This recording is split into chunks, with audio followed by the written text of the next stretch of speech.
पूजा पंखा थोड़ा तेज चलाओ ना। अब कितनी तेज करूं, हाथ से पंखा करने में दर्द होने लगता है। तो ठीक है, थोड़ा मेरी तरफ कर दो, हवा अच्छे से नहीं लग रही है। काश हमारे घर में भी कूलर होता, कम से कम इस परेशानी से तो छुटकारा मिलता। यहाँ पंखा खरीदने के पैसे तो बचते नहीं और तुम कूलर की बात करती हो। इतना ही कूलर चाहिए था तो महेज में मंगला लेती अपने लिए।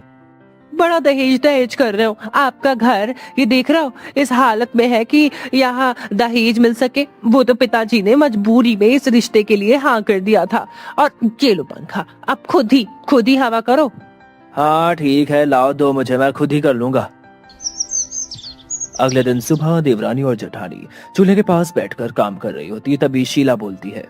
पूछो, मुझे लगता है हमारे घर में एसी लगने वाला है। क्या बात कर रहे हो दीदी, इस घर में पंखा लगने की तो कोई संभावना नहीं है और आप एसी की बात कर रही हो। नहीं पूजा, मैं सच कह रही हूँ। कहीं कहीं आपने तो कोई सपना नहीं देखा? हाँ सपने में देखा। मैंने सपने में देखा कि पंखे में एसी जैसी हवा आ रही थी और सभी लोग आराम से सो भी रहे थे। तो दीदी अब आप ज्यादा मत सोचो, सपने को सपना ही रहने दो। अगले दिन शीला एक दूसरे कबाड़ वाले कमरे में सफाई करने के लिए चली जाती है। ये घर तो देखने में इतना ज्यादा गंदा लग रहा है जैसे कई सालों से किसी ने साफ ही नहीं किया हो। ऊपर से इतना सारा सामान भरा हुआ है, इन सब कबाड़ को फेंक देना चाहिए। पता नहीं क्यों क्यों रखा हुआ है इन सबको। अरे हाँ, इसमें कुछ जरूरी सामान भी हो सकता है। काम करती हूँ, इन सब सामान को छांट लेती हूँ। ओफ, ये इतनी गर्मी। इस घर में तो बहुत गर्मी है। मेरा तो इस घर में रहकर कोई काम करने का मन नहीं करता, लेकिन ये तो सही है कि कम से कम आधा काम घर का दीदी संभाल लेती है। अब मेरे हिस्से का काम तो मुझे करना ही पड़ेगा। चलो जल्दी जल्दी से सारा काम कर लेती हूँ, सब खत्म कर लेती हूँ। अरे ये टेबल फैन, अरे ये टेबल फैन की पंखुड़ियां लगती है और इसकी मोटर है ये। हाँ, ये तो बड़ी काम की चीज हो सकती है। अभी तो बहुत सारा सामान है यहाँ, अगर ऐसे ही सफाई करने लगी तो पूरा दिन निकल जाएगा। एक काम करती हूँ, पूजा को भी साथ में बुला लेती हूँ, सभी साथ मिलकर सफाई करेंगे तो जल्दी हो जाएगा। अरे पूजा, अरे यहाँ आ। अरे कहाँ है, जरा इधर तो आ। क्या बात है दीदी, मैं यहाँ हूँ, थोड़ा काम कर रही थी। अरे वो काम तो रोज होता रहेगा, जरा इधर तो आ जल्दी से, इस कमरे में सफाई करनी है। क्या हुआ दीदी, आज आपको इस कबाड़ वाले कमरे की सफाई करने की क्यों सूझी है? मैं तो रोज सोचती थी लेकिन इसकी सफाई नहीं हो पाती थी। आज सोचा हम दोनों मिलकर ही इसकी सफाई कर लेते हैं। ठीक है दीदी, चलो जल्दी से सफाई करवा देती हूँ। हाँ चलो, यहाँ से जरूरी सामान अलग अलग करके एक तरफ रख देना। अगले दिन। अच्छा पूजा, तुझे उस कबाड़ वाले कमरे से क्या क्या मिला था? मुझे तो उससे प्लास्टिक की बाल्टी, कुछ 2-3 लीटर वाली वो बोतलें, टेबल फैन, मोटर और कुछ बोरियां और साथ में बांस की लकड़ियां मिली थी और कुछ नहीं था। इतनी चीजें तो काफी है। अब तुम बस ये समझो कि तुम्हारा कूलर तैयार हो गया, वो भी बिना कोई नया कूलर खरीदे। हैं? ये कैसे, क्या बोल रही हो आप? हाँ, जो जो सामान तुमने इकट्ठा किया है, अब देखना मैं उससे कैसे एक जुगाड़ू कूलर बनाती हूँ। अच्छा ये बात है, वैसे मुझे कुछ प्लास्टिक के पाइप भी मिले हैं जो घर के किचन का पानी बाहर निकालते थे। बहुत अच्छा, इसका मतलब तुमने एसी का भी जुगाड़ कर दिया है। अब देखना मैं उसी पाइप से कैसे जबरदस्त जुगाड़ू एसी बनाती हूँ। इस तरह शीला ने अपने दिमाग में एक एसी और एक कूलर बनाने का फैसला कर लिया, लेकिन उन सामानों से एसी और कूलर बना पाना बड़ा ही अजीब लग रहा था। क्या सच में शीला एसी और कूलर बना पाएगी? शीला और रमेश की शादी के पीछे क्या कारण था? तपती गर्मी के मौसम में किचनपाल के परिवार को किस तरह की परेशानियों से गुजरना पड़ता था? आखिरकार में शीला ने ऐसी क्या दिमाग लगाया और क्यों वो पूरे गांव में अपने नाम से मशहूर हो गई? पूरी कहानी जानने के लिए चलिए फ्लैशबैक में चलते हैं। अरे आज खेतों में कुछ सब्जियां मिली कि नहीं? जी पिताजी, मिली है। आज तो सोच रहा था कि जल्दी बाजार निकल जाते हैं, बाद में तो सब्जी वाले की भीड़ एकदम बढ़ जाती है, फिर हमारी सब्जियां बहुत कम लोग लेते हैं। हाँ पिताजी, भैया ठीक कह रहे हैं। वैसे भी हमारी सब्जियां ताजी ताजी होती है तो इन्हें लोग जल्दी खरीद लेते हैं। अगर बाजार में इतनी भीड़ नहीं होगी तो चलो ठीक है, जैसा तुम लोगों को ठीक लगे। अच्छा भैया, मैं खेतों का थोड़ा काम निपटा लेता हूँ, आप सब्जियां लेकर बाजार चले जाओ। मैंने सब्जियां बाहर ठेले पर तैयार कर दी है। हाँ ठीक है। और हाँ, वो अपना पुराना वाला फावड़ा खराब होने वाला है, तो ज़रा ध्यान से फावड़ा चलाना। कुछ दिनों में ही खुद बाजार जाकर मैं उसे एक नया फावड़ा लेकर आऊंगा। ठीक है भैया, मैं ध्यान रखूंगा।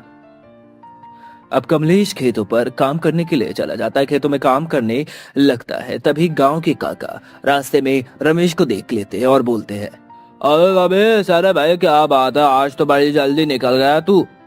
हाँ काका, बस थोड़ा पहले ठेला लगाकर देख लेते हैं, सारा माल बिक जाए तो हमें भी थोड़ा बहुत फायदा मिल जाता है।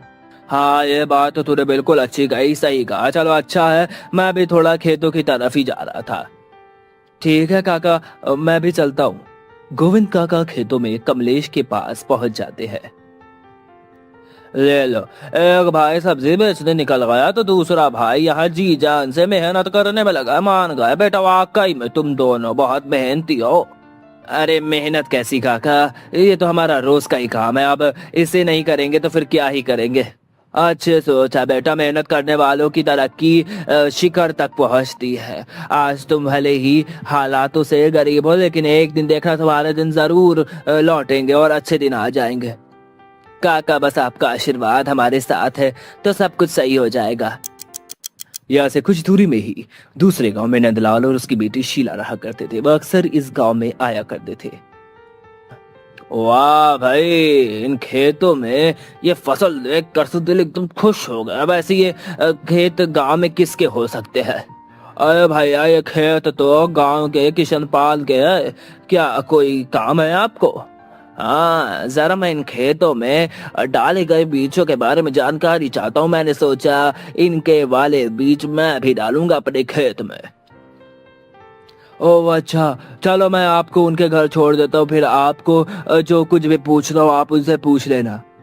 कुछ ही देर बाद वह दोनों किशनपाल के घर पहुंच जाते हैं।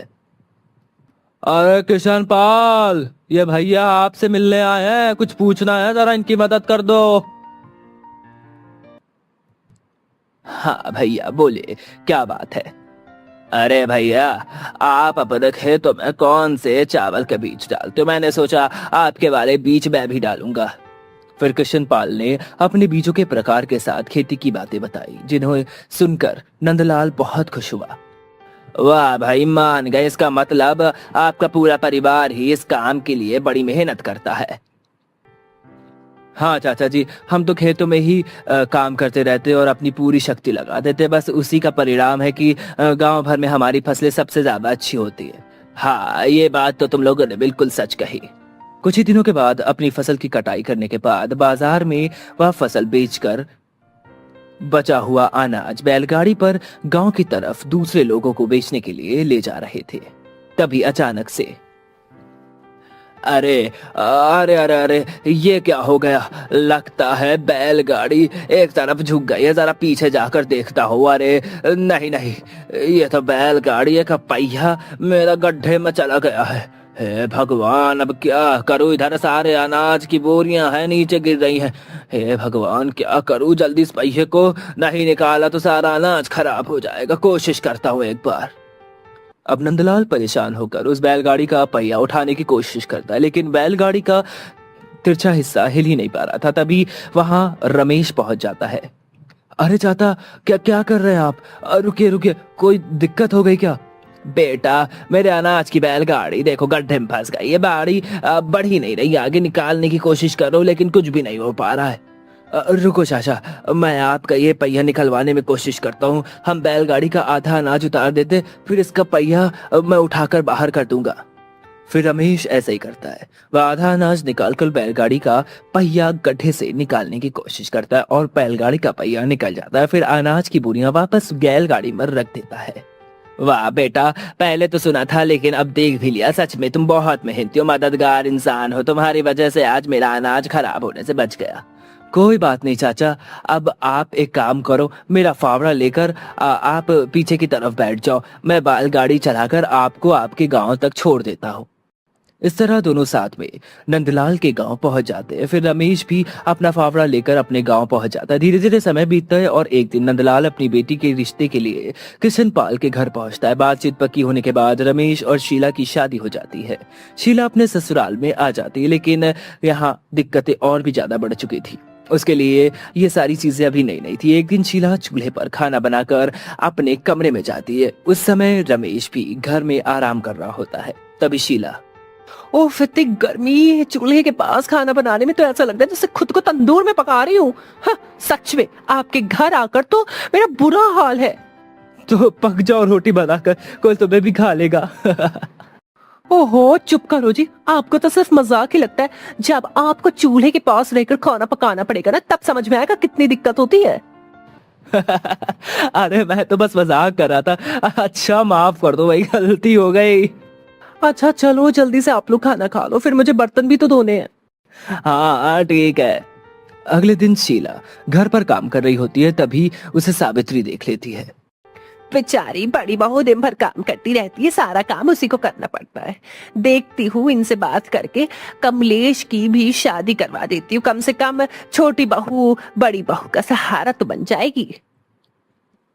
क्या हुआ माँ जी, आप क्या सोच रही है? कुछ नहीं बहू, बस अपने छोटे बेटे के बारे में सोच रही थी। वो भी अब जवान हो गया है, तो सोच रही थी कि जल्दी से उसकी भी शादी हो जाए। ये तो अच्छी बात है माँ जी, देवर जी की शादी हो जाएगी तो घर में मेरी देवरानी भी आ जाएगी। कुछ समय बाद कमलेश की भी शादी हो जाती है और घर में पूजा आ जाती है। क्यों देवरानी जी, इस मिट्टी के घर में आकर कैसा लग रहा है आपको? दीदी लगना क्या, आप आ ही गए हैं तो सीखना तो पड़ेगा ही। लगता है काफी समझदार हो जो पहले इतना सब कुछ तुमने सोच लिया है। मुझसे ज्यादा समझदार तो आप लगती हो दीदी, जो यहाँ पर इतना जल्दी ही सब कुछ सीख गई हो। हाँ बहन, क्या करे, अब जो किस्मत में था उससे दूर होकर क्या ही कर सकते थे। दीदी ये गर्मी तो बढ़ती जा रही है, एकदम से बढ़ गई। दिन भर बस नहाते रहो ऐसा मन करता है। आपका मन नहीं करता ना आने का? नहीं देवरानी जी, दिन भर अगर नहाएंगे तो बाकी काम कब करेंगे? फिर तो ये लो, आज के दिन तो नहा ही लो, कम से कम थोड़े दिन में सुकून तो रहेगा, काम तो होता रहेगा दिन भर। अरे यार क्या किया तूने यार पूजा, यार तूने तो मुझे पूरा भिगा दिया। अब तूने मुझे भिगाया है तो तुझे भी नहाना चाहिए, ये ले। फिर दोनों एक दूसरे के ऊपर पानी की छींटे डालने लगती हैं। तभी पूजा बोलती है, दीदी हमने तो बहुत नहा लिया, क्यों ना अब इस घर को भी नहला दे। हाँ क्यों नहीं, इस घर को भी नहला देते। मिट्टी की दीवारों को नहाने का इंतजार कर रही होंगी ये सभी। रुको मैं हैंडपंप से पानी लेकर आती हूँ। अब वह दोनों बाल्टी का पानी चारों तरफ दीवारों पर छिड़कने लगती, जिसकी वजह से पूरी दीवारें गीली हो जाती हैं। और फिर कुछ देर बाद, अरे पूजा, तुझे ये महक महसूस हुई? कितनी अच्छी आ रही है। हाँ दीदी, ये तो मिट्टी की खुशबू है, लेकिन आप शायद एक चीज महसूस करना भूल रही हो। इस घर में देखो पहले से बहुत ठंडक हो गई है। अरे हाँ, ये तो मैं भूल ही गई थी, ये सही कह रही है, तो पानी से दीवार भिगो दो। दीदी रात के समय ऐसा ही करेंगे तो सोने में और भी अच्छा लगेगा। पूरे दिन सभी लोग अपने कामों में व्यस्त थे। फिर रात में सभी लोग अपने अपने कमरों में सो जाते हैं। पूजा पंखा थोड़ा तेज चलाओ ना। अब कितनी तेज करूं, हाथ से पंखा करने में दर्द होने लगता है। तो ठीक है, थोड़ा मेरी तरफ कर दो, हवा अच्छे से नहीं लग रही है। काश हमारे घर में भी कूलर होता, कम से कम इस परेशानी से तो छुटकारा मिलता। यहाँ पंखा खरीदने के पैसे तो बचते नहीं और तुम कूलर की बात करती हो। इतना ही कूलर चाहिए था तो महेज में मंगला लेती अपने लिए। बड़ा दहेज दहेज कर रहे हो। आपका घर ये देख रहा हो इस हालत में है कि यहाँ दहेज मिल सके। वो तो पिताजी ने मजबूरी में इस रिश्ते के लिए हाँ कर दिया था। और ये लो पंखा, अब खुद ही हवा करो। हाँ ठीक है, लाओ दो मुझे, मैं खुद ही कर लूंगा। अगले दिन सुबह देवरानी और जेठानी चूल्हे के पास बैठकर काम कर रही होती है। तभी शीला बोलती है, पूछो, मुझे लगता है हमारे घर में एसी लगने वाला है। क्या बात कर रहे हो दीदी, इस घर में पंखा लगने की तो कोई संभावना नहीं है और आप एसी की बात कर रही हो। नहीं पूजा, मैं सच कह रही हूँ। कहीं कहीं आपने तो कोई सपना नहीं देखा? हाँ सपने में देखा। मैंने सपने में देखा कि पंखे में एसी जैसी हवा आ रही थी और सभी लोग आराम से सो भी रहे थे। तो दीदी अब आप ज्यादा मत सोचो, सपने को सपना ही रहने दो। अगले दिन शीला एक दूसरे कबाड़ वाले कमरे में सफाई करने के लिए चली जाती है। ये घर तो देखने में इतना ज्यादा गंदा लग रहा है जैसे कई सालों से किसी ने साफ ही नहीं किया हो। ऊपर से इतना सारा सामान भरा हुआ है, इन सब कबाड़ को फेंक देना चाहिए। पता नहीं क्यों क्यों रखा हुआ है इन सबको। अरे हाँ, इस पे कुछ जरूरी सामान भी हो सकता है। काम करती हूँ, इन सब सामान को छाट लेती हूँ। उफ, इतनी गर्मी। इस घर में तो बहुत गर्मी है। मेरा तो इस घर में रहकर कोई काम करने का मन नहीं करता है, लेकिन ये तो सही है कि कम से कम आधा काम घर का दीदी संभाल लेती है। अब मेरे हिस्से का काम तो मुझे करना ही पड़ेगा। चलो जल्दी जल्दी से सारा काम कर लेती हूँ, सब खत्म कर लेती हूँ। अरे ये टेबल फैन, अरे ये टेबल फैन की पंखुड़ियां लगती है और इसकी मोटर है ये। हाँ, ये तो बड़ी काम की चीज हो सकती है। अभी तो बहुत सारा सामान है यहाँ, अगर ऐसे ही सफाई करने लगी तो पूरा दिन निकल जाएगा। एक काम करती हूँ, पूजा को भी साथ में बुला लेती हूँ, सभी साथ मिलकर सफाई करेंगे तो जल्दी हो जाएगा। अरे पूजा, अरे यहाँ आ। अरे कहाँ है, जरा इधर तो आ। क्या बात है दीदी, मैं यहाँ हूँ, थोड़ा काम कर रही थी। अरे वो काम तो रोज होता रहेगा, जरा इधर तो आ जल्दी से, इस कमरे में सफाई करनी है। क्या हुआ दीदी, आज आपको इस कबाड़ वाले कमरे की सफाई करने की क्यों सूझी है? मैं तो रोज सोचती थी, लेकिन इसकी सफाई नहीं हो पाती थी। आज सोचा हम दोनों मिलकर ही इसकी सफाई कर लेते हैं। ठीक है दीदी, चलो जल्दी से सफाई करवा देती हूँ। हाँ चलो, यहाँ से जरूरी सामान अलग अलग करके एक तरफ रख देना। अगले दिन। अच्छा पूजा, तुझे उस कबाड़ वाले कमरे से क्या क्या मिला था? मुझे तो उससे प्लास्टिक की बाल्टी, कुछ 2-3 लीटर वाली वो बोतलें, टेबल फैन, मोटर और कुछ बोरियां और साथ में बांस की लकड़ियां मिली थी, और कुछ नहीं था। इतनी चीजें तो काफी है। अब तुम बस ये समझो कि तुम्हारा कूलर तैयार हो गया, वो भी बिना कोई नया कूलर खरीदे। हैं? ये कैसे, क्या बोल रही हो आप? हाँ, जो जो सामान तुमने इकट्ठा किया है, अब देखना मैं उससे कैसे एक जुगाड़ू कूलर बनाती हूँ। अच्छा ये बात है, वैसे मुझे कुछ प्लास्टिक के पाइप भी मिले हैं जो घर के किचन का पानी बाहर निकालते थे। बहुत अच्छा, इसका मतलब तुमने एसी का भी जुगाड़ कर दिया है। अब देखना मैं उसी पाइप से कैसे जबरदस्त जुगाड़ू एसी बनाती हूँ। अगले दिन घर का सारा काम खत्म करने के बाद दोनों जुगाड़ू कूलर बनाने की तैयारी करना शुरू कर देती है। पूजा, वो पुरानी वाली बाल्टी लेकर आ, पहले हम उससे आगे से काटेंगे। हाँ अभी लाती हूँ। आप हमें इसको एकदम पंखुड़े के आकार में ही काटना होगा ताकि पंखे की हवा बाहर दे सके। अरे दीदी, धीरे धीरे हाथ न कट जाए। कुछ नहीं होगा, तू बस इसे पकड़ कर रख। ये ले, कट गया पूरा। अब हम अगला काम करते हैं। अच्छा, अब आप इसमें ये टेबल फैन लगा रही हो? हाँ, हवा इसी से बाहर निकलेगी। अब मैं क्या करूं? ये जूट की बोरी पकड़, इसे अंदर से बांधना। अब इस बोरी को लगाने से क्या होगा? देख, जब बोरी को गीला करेंगे ना, तब बहुत ठंडी ठंडी हवा आएगी। ओ, इसीलिए हमें पानी वाली बोतल चाहिए। हाँ, बोतल के लिए एक सपोर्ट चाहिए जिससे इसे हम लटका कर रख सके, और नीचे से छेद करना होगा फिर हमें। ठीक है दीदी, वो जो बांस की लकड़ियां मिली थी ना, उससे हम इसको सपोर्ट दे देंगे और 3 हिस्से में सेट कर देंगे। 2 को जमीन से गाड़ देंगे और 1 को ऊपर रख देंगे, दोनों बांसों से बीच में बांध कर। अरे कसकर बांध, कहीं गिर ना जाए, आराम से बांध। पहले एक बोतल लगा दी। हाँ, अब तो सब मुझे सेट लग रहा है, मोटर सेट हो गई है, बोतल लगा दी और अंदर बोरी भी लगी गई है, सब एकदम सेट है। चलो अब जल्दी से चालू करो, देखते हैं कि हमारा जुगाड़ू कूलर कैसा काम करता है। लो, कर दिया चालू। हवा तो आ रही है पर ठंडी नहीं लग रही है। लगता है एक बोतल से काम नहीं चलेगा। एक काम करते, यहाँ पर 3 बोतलें तीनों तरफ सेट कर देते हैं, इससे चारों तरफ की बोरियां गीली हो जाएंगी और फिर पंखा ज्यादा गीलेपन से ठंडी हवा फेंकेगा। हाँ ठीक है, आप सेट कर दो। बस हो गया, अब सही है। दीदी, अब बटन चालू करूं क्या? हाँ कर दे। अरे ये तो सच में पहले से ज्यादा ठंडी हवा दे रहा है। देखा, मैंने कहा था ना। वाह, कितनी ठंडी हवा लग रही है। चलो इसे अब बंद कर देते हैं, आधी रात में चालू कर देंगे, सोने से पहले अच्छा लगेगा। अब आधी रात को कूलर चालू कर दिया जाता है, जिसकी हवा से आंगन से होते हुए सभी कमरों की तरफ जाती है। अगले दिन। अरे दीदी, अब आप क्या करने लगी हो? पूजा, अब मैं यहाँ पर एसी का जुगाड़ कर रही हूँ। अब क्या यहाँ पर आप एसी का पेड़ लगाओगी? बीज कहाँ है एसी का?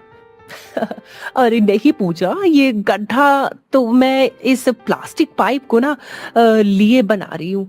तो मैं सोच रही थी कि हमें कबाड़ से जो चीजें मिली थी उस पाइप को इससे सपोर्ट से सेट करना होगा।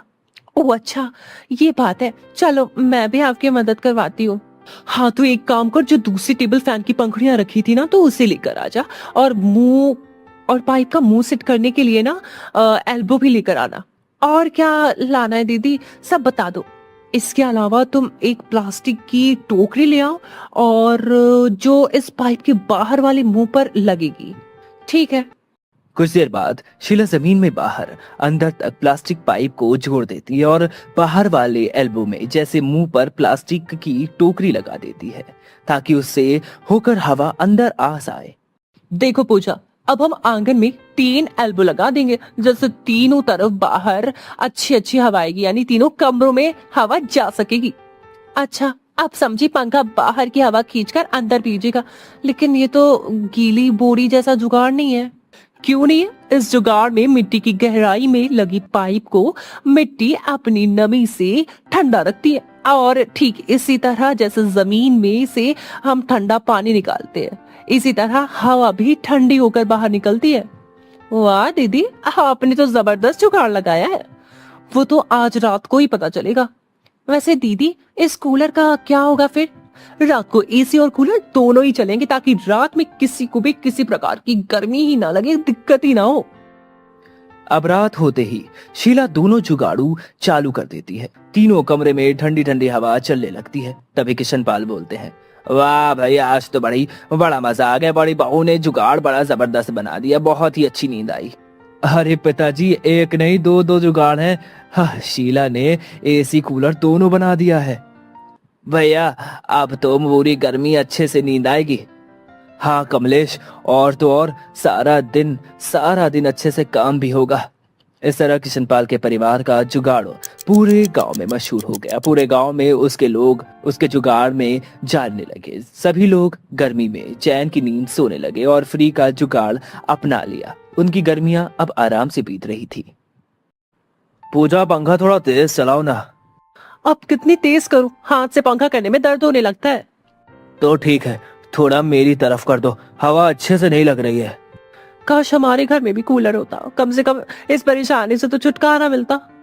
यहाँ पंखा खरीदने के पैसे तो बचते नहीं और तुम कूलर की बात करती हो। इतना ही कूलर चाहिए था तो महेज में मंगला लेती अपने लिए। बड़ा दहेज दहेज कर रहे हो। आपका घर ये देख रहा हो इस हालत में है कि यहाँ दहेज मिल सके। वो तो पिताजी ने मजबूरी में इस रिश्ते के लिए हाँ कर दिया था। और ये लो पंखा, अब खुद ही हवा करो। हाँ ठीक है, लाओ दो मुझे, मैं खुद ही कर लूंगा।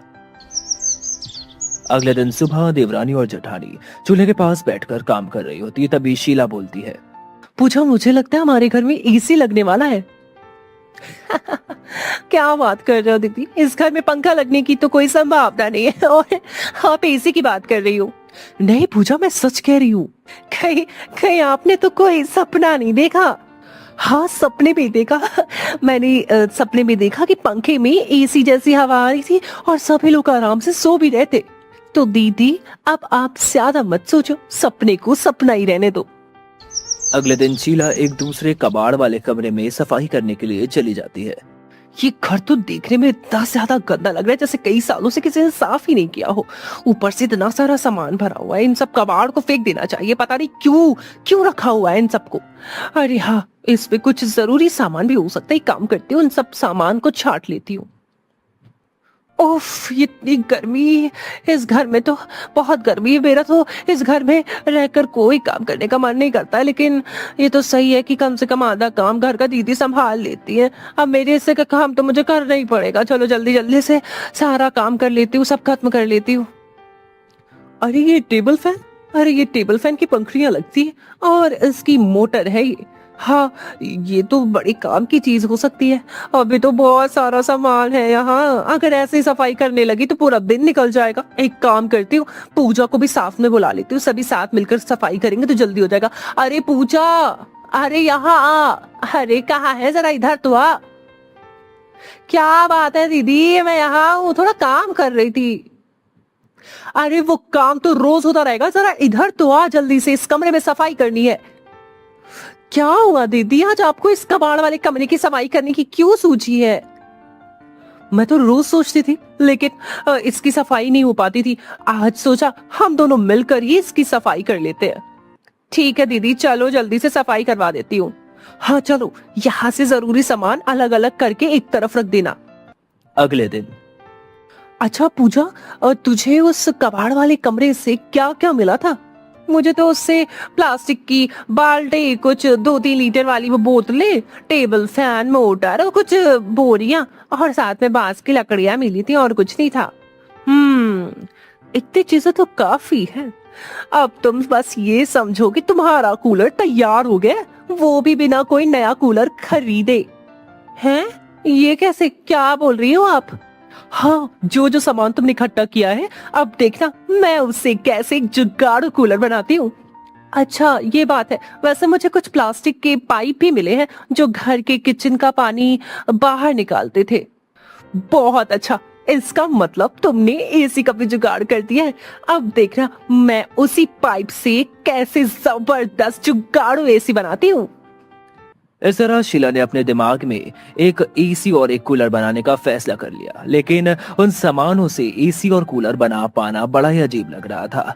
क्या सच में शीला एसी और कूलर बना पाएगी? शीला और रमेश की शादी के पीछे क्या कारण था? तपती गर्मी के मौसम में किशनपाल के परिवार को किस तरह की परेशानियों से गुजरना पड़ता था? आखिरकार में शीला ने ऐसी क्या दिमाग लगाया और क्यों वो पूरे गांव में अपने नाम से मशहूर हो गई? पूरी कहानी जानने के लिए चलिए फ्लैशबैक में चलते हैं।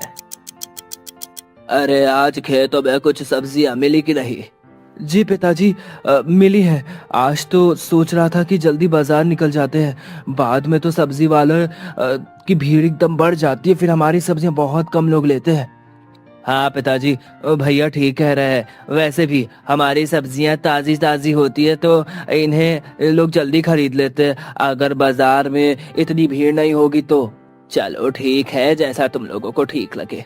अच्छा भैया, मैं खेतों का थोड़ा काम निपटा लेता हूँ, आप सब्जियां लेकर बाजार चले जाओ। मैंने सब्जियां बाहर ठेले पर तैयार कर दी है।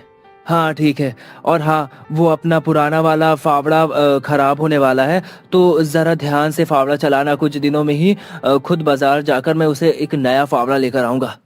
ठीक है भैया, मैं ध्यान रखूंगा। अब कमलेश खेतों पर काम करने के लिए चला जाता है, खेतों में काम करने लगता है। तभी गांव के काका रास्ते में रमेश को देख लेते हैं और बोलते हैं, अरे रमेश, अरे भाई क्या बात है, आज तो बड़ी जल्दी निकल गया तू।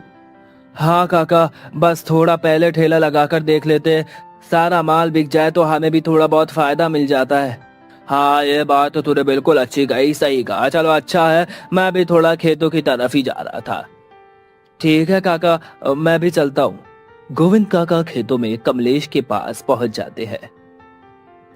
ले लो, एक भाई सब्जी बेचने निकल गया तो दूसरा भाई यहाँ जी जान से मेहनत करने में लगा। मान गए बेटा, वाकई में तुम दोनों बहुत मेहनती हो। अरे मेहनत कैसी काका, ये तो हमारा रोज का ही काम है, अब इसे नहीं करेंगे तो फिर क्या ही करेंगे। अच्छे सोचा बेटा, मेहनत करने वालों की तरक्की शिखर तक पहुंचती है। आज तुम भले ही हालातों से गरीब हो, लेकिन एक दिन देखना तुम्हारे दिन जरूर लौटेंगे और अच्छे दिन आ जाएंगे। काका बस आपका आशीर्वाद हमारे साथ है तो सब कुछ सही हो जाएगा। यहाँ से कुछ दूरी में ही दूसरे गांव में नंदलाल और उसकी बेटी शीला रहा करते थे। वह अक्सर इस गांव में आया करते थे। वाह भाई, इन खेतों में ये फसल देख कर तो दिल एकदम खुश हो गया। वैसे ये खेत गांव में किसके हो सकते हैं? अरे भैया, ये खेत तो गांव के किशनपाल के है। क्या कोई काम है आपको? हाँ, जरा मैं इन खेतों में डाले गए बीजों के बारे में जानकारी चाहता हूँ। मैंने सोचा इनके वाले बीज मैं भी डालूंगा अपने खेत में। ओह अच्छा, चलो मैं आपको उनके घर छोड़ देता हूँ, फिर आपको जो कुछ भी पूछना हो आप उनसे पूछ लेना। कुछ ही देर बाद वह दोनों किशनपाल के घर पहुंच जाते हैं। अरे किशनपाल, ये भैया आपसे मिलने आए हैं, कुछ पूछना है, जरा इनकी मदद कर दो। हाँ भैया बोले, क्या बात है? अरे भैया, आप अपने खेतों में कौन से चावल के बीज डालते हो? मैंने सोचा आपके वाले बीज मैं भी डालूंगा। फिर कृष्णपाल ने अपने बीजों के प्रकार के साथ खेती की बातें बताई, जिन्हें सुनकर नंदलाल बहुत खुश हुआ। वाह भाई, मान गए। इसका मतलब आपका पूरा परिवार ही इस काम के लिए बड़ी मेहनत करता है। हाँ चाचा जी, हम तो खेतों में ही काम करते रहते और अपनी पूरी शक्ति लगा देते। बस उसी का परिणाम है कि गांव भर में हमारी फसलें सबसे ज्यादा अच्छी होती है। हाँ, ये बात तो तुम लोगों ने बिल्कुल सच कही। कुछ ही दिनों के बाद अपनी फसल की कटाई करने के बाद बाजार में वह फसल बेचकर बचा हुआ अनाज बैलगाड़ी पर गांव की तरफ दूसरे लोगों को बेचने के लिए ले जा रहे थे। तभी अचानक से अरे अरे अरे अरे, ये क्या हो गया? लगता है बैलगाड़ी एक तरफ झुक गई है। जरा पीछे जाकर देखता हूँ। अरे नहीं नहीं, ये तो बैलगाड़ी एक पहिया मेरा गड्ढे में चला गया है। हे भगवान, अब क्या करूं? इधर सारे अनाज की बोरियां हैं, नीचे गिर रही हैं। हे भगवान, क्या करूं? जल्दी इस पहिए को नहीं निकाला तो सारा अनाज खराब हो जाएगा। कोशिश करता हूँ एक बार। अब नंदलाल परेशान होकर उस बैलगाड़ी का पहिया उठाने की कोशिश करता है, लेकिन बैलगाड़ी का तिरछा हिस्सा हिल ही नहीं पा रहा था। तभी वहां रमेश पहुंच जाता है। अरे चाचा, क्या क्या कर रहे हैं आप? रुकिए रुकिए, कोई दिक्कत हो गई क्या? बेटा, मेरे अनाज की बैलगाड़ी देखो गड्ढे में फंस गई। ये बाड़ी बढ़ ही नहीं रही। आगे निकालने की कोशिश करो लेकिन कुछ भी नहीं हो पा रहा है। रुको चाचा, मैं आपका ये पहिया निकलवाने में कोशिश करता हूँ। हम बैलगाड़ी का आधा अनाज उतार देते, फिर इसका पहिया मैं उठाकर बाहर कर दूंगा। फिर रमेश ऐसा ही करता है। वह आधा अनाज निकालकर बैलगाड़ी का पहिया गड्ढे से निकालने की कोशिश करता है और बैलगाड़ी का पहिया निकल जाता है। फिर अनाज की बोरियां वापस बैलगाड़ी में रख देता है। वाह बेटा, पहले तो सुना था लेकिन अब देख भी लिया। सच में तुम बहुत मेहनती हो, मददगार इंसान हो। तुम्हारी वजह से आज मेरा अनाज खराब होने से बच गया। कोई बात नहीं चाचा, अब आप एक काम करो, मेरा फावड़ा लेकर आप पीछे की तरफ बैठ जाओ। मैं बैलगाड़ी चलाकर आपको आपके गांव तक छोड़ देता हूँ। इस तरह दोनों साथ में नंदलाल के गांव पहुंच जाते हैं। फिर रमेश भी अपना फावड़ा लेकर अपने गांव पहुंच जाता है। धीरे धीरे समय बीतता है और एक दिन नंदलाल अपनी बेटी के रिश्ते के लिए कृष्णपाल के घर पहुंचता है। बातचीत पक्की होने के बाद रमेश और शीला की शादी हो जाती है। शीला अपने ससुराल में आ जाती है, लेकिन यहाँ दिक्कतें और भी ज्यादा बढ़ चुकी थी। उसके लिए ये सारी चीजें अभी नई नई थी। एक दिन शीला चूल्हे पर खाना बनाकर अपने कमरे में जाती है। उस समय रमेश भी घर में आराम कर रहा होता है। तभी शीला, ओह, इतनी गर्मी, चूल्हे के पास खाना बनाने में तो ऐसा लगता है जैसे खुद को तंदूर में पका रही हूँ। हाँ, सच में आपके घर आकर तो मेरा बुरा हाल है। तो पक जाओ रोटी बनाकर, कोई तुम्हें भी खा लेगा। ओहो, चुप करो जी। आपको तो सिर्फ मजाक ही लगता है। जब आपको चूल्हे के पास रहकर खाना पकाना पड़ेगा ना, तब समझ में आएगा कितनी दिक्कत होती है। अरे मैं तो बस मजाक कर रहा था। अच्छा माफ कर दो भाई, गलती हो गई। अच्छा चलो, जल्दी से आप लोग खाना खा लो, फिर मुझे बर्तन भी तो धोने हैं। हाँ ठीक है। अगले दिन शीला घर पर काम कर रही होती है। तभी उसे सावित्री देख लेती है। बेचारी बड़ी बहू दिन भर काम करती रहती है, सारा काम उसी को करना पड़ता है। देखती हूँ इनसे बात करके कमलेश की भी शादी करवा देती हूँ। कम से कम छोटी बहू बड़ी बहू का सहारा तो बन जाएगी। क्या हुआ माँ जी, आप क्या सोच रही है? कुछ नहीं बहू, बस अपने छोटे बेटे के बारे में सोच रही थी। वो भी अब जवान हो गया है, तो सोच रही थी कि जल्दी से उसकी भी शादी हो जाए। ये तो अच्छी बात है माँ जी, देवर जी की शादी हो जाएगी तो घर में मेरी देवरानी भी आ जाएगी। कुछ समय बाद कमलेश की भी शादी हो जाती है और घर में पूजा आ जाती है। क्यों देवरानी जी, इस मिट्टी के घर में आकर कैसा लग रहा है आपको? दीदी, लगना क्या, आप आ ही गए हैं तो सीखना तो पड़ेगा ही। लगता है काफी समझदार हो जो पहले इतना सब कुछ तुमने सोच लिया है। मुझसे ज्यादा समझदार तो आप लगती हो दीदी, जो यहाँ पर इतना जल्दी ही सब कुछ सीख गई हो। हाँ बहन, क्या करे, अब जो किस्मत में था उससे दूर होकर क्या ही कर सकते थे। दीदी, ये गर्मी तो बढ़ती जा रही है, एकदम से बढ़ गई। दिन भर बस नहाते रहो ऐसा मन करता है। आपका मन नहीं करता नहाने का? नहीं देवरानी जी, दिन भर अगर नहाएंगे तो बाकी काम कब करेंगे? फिर तो ये लो, आज के दिन तो नहा ही लो। कम से कम थोड़े दिन में सुकून तो रहेगा, काम तो होता रहेगा दिन भर। अरे यार, क्या क्या तूने यार पूजा, यार तूने तो मुझे पूरा भिगा दिया। अब तूने मुझे भिगाया है तो तुझे भी नहाना चाहिए, ये ले। फिर दोनों एक दूसरे के ऊपर पानी की छींटे डालने लगती हैं। तभी पूजा बोलती है, दीदी हमने तो बहुत नहा लिया, क्यों ना अब इस घर को भी नहला दे। हाँ क्यों नहीं, इस घर को भी नहला देते। मिट्टी की दीवारों को नहाने का इंतजार कर रही होंगी ये सभी। रुको मैं हैंडपंप से पानी लेकर आती हूँ। अब वह दोनों बाल्टी का पानी चारों तरफ दीवारों पर छिड़कने लगती, जिसकी वजह से पूरी दीवारें गीली हो जाती हैं। और फिर कुछ देर बाद, अरे पूजा, तुझे ये महक महसूस हुई? कितनी अच्छी आ रही है। हाँ दीदी, ये तो मिट्टी की खुशबू है, लेकिन आप शायद एक चीज महसूस करना भूल रही हो। इस घर में देखो, पहले से बहुत ठंडक हो गई है। अरे हाँ, ये तो मैं भूल ही गई थी। ये सही कह रही है, तो पानी से दीवार भिगो दो। दीदी रात के समय ऐसा ही करेंगे तो सोने में और भी अच्छा लगेगा। पूरे दिन सभी लोग अपने कामों में व्यस्त थे। फिर रात में सभी लोग अपने अपने कमरों में सो जाते हैं। पूजा, पंखा थोड़ा तेज चलाओ ना। अब कितनी तेज करूं, हाथ से पंखा करने में दर्द होने लगता है। तो ठीक है, थोड़ा मेरी तरफ कर दो, हवा अच्छे से नहीं लग रही है। काश हमारे घर में भी कूलर होता, कम से कम इस परेशानी से तो छुटकारा मिलता। यहाँ पंखा खरीदने के पैसे तो बचते नहीं और तुम कूलर की बात करती हो। इतना ही कूलर चाहिए था तो महेज में मंगला लेती अपने लिए। बड़ा दहेज दहेज कर रहे हो। आपका घर ये देख रहा हो इस हालत में है कि यहाँ दहेज मिल सके। वो तो पिताजी ने मजबूरी में इस रिश्ते के लिए हाँ कर दिया था। और ये लो पंखा, अब खुद ही हवा करो। हाँ ठीक है, लाओ दो मुझे, मैं खुद ही कर लूंगा। अगले दिन सुबह देवरानी और जेठानी चूल्हे के पास बैठकर काम कर रही होती है। तभी शीला बोलती है, पूछो, मुझे लगता है हमारे घर में एसी लगने वाला है।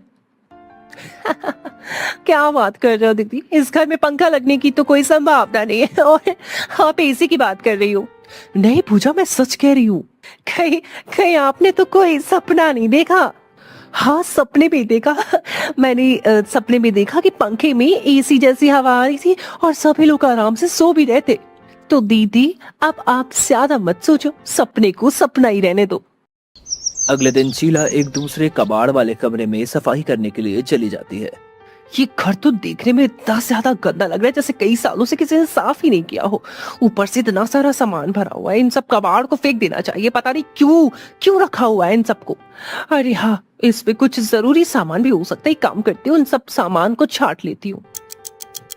ओफ, इतनी गर्मी इस घर में, तो बहुत गर्मी है। मेरा तो इस घर में रहकर कोई काम करने का मन नहीं करता है, लेकिन ये तो सही है कि कम से कम आधा काम घर का दीदी संभाल लेती है। अब मेरे हिस्से का काम तो मुझे करना ही पड़ेगा। चलो जल्दी जल्दी से सारा काम कर लेती हूँ, सब खत्म कर लेती हूँ।